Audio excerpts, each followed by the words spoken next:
tragedy in our community covered. The Osceola County Sheriff's deputies went to the home of Anthony Todt in celebration. There they found the wife of Anthony Todt and their 3 young children deceased. Also dead was the family dog. After completing their investigation, the deputies submitted their findings to my office for review, and since that time, we continue to work closely with the lead detective, Cole Miller. On January 29th, we filed second-degree murder charges, which is customarily done. It is what we call a holding charge that we use when we anticipate a first-degree murder charge, but we are either awaiting additional evidence and/or for a grand jury to convene. Florida law requires all first-degree murder cases charges to be issued by a grand jury. So today, we convened a grand jury right here in Osceola County and presented the case of State of Florida versus Anthony Todt. As a result, they have returned an indictment charging him with 4 counts of capital murder and 1 count of animal cruelty. After the Supreme Court ruled that my office is required to consider death as a sentence, I created a death penalty review team who functions independently of my professional assessment of the death penalty. That panel has convened and unanimously voted to seek death in this case.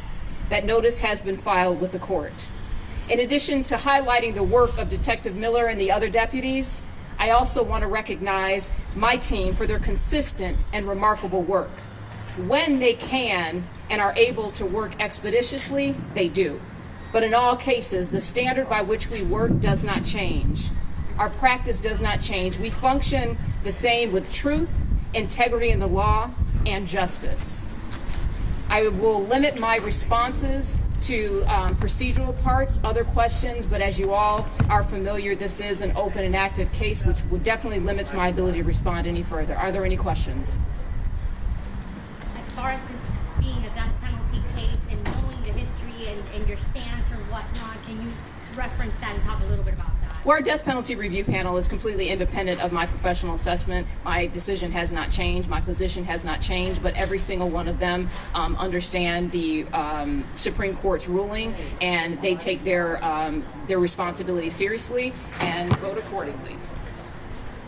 Sorry, this is I would have done the same. Can you repeat what you started off with? Yeah, because you started a few minutes early and I'm still setting up. No problem. Thank you.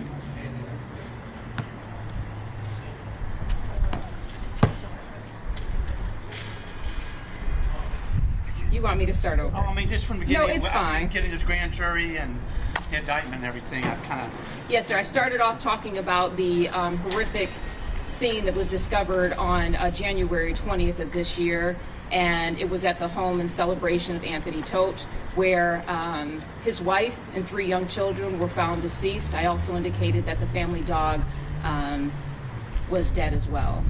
The deputies completed an investigation that they sent to our office for review, and I also indicated that while that review was pending on January 29th, we filed what we call holding charges, and they were a second-degree murder. Those holding charges are customarily done when we believe that there's time limits. We want to make certain that the person remains in custody, but we are either awaiting additional evidence or we're waiting for a grand jury to convene.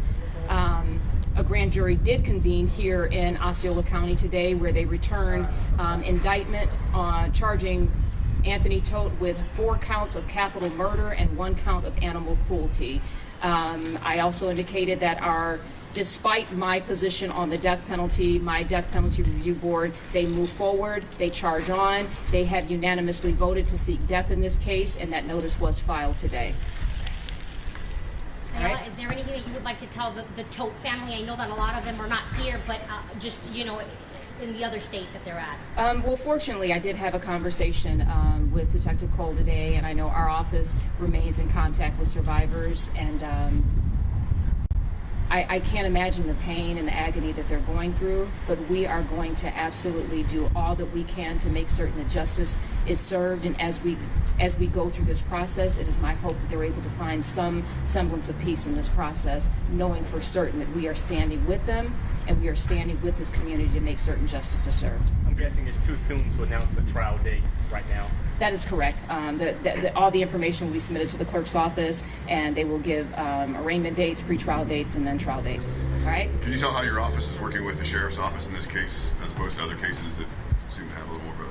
Well, we work, that's just the nature of what we do, you know. We work closely with the sheriff's office and all other police agencies. They conduct the investigations, and they have a standard of probable cause. When our attorneys make determinations that we don't have enough information to proceed forward, we communicate that back to them because our standard is beyond a reasonable doubt. So we'll continue in this case as with all other cases that are still within our jurisdiction.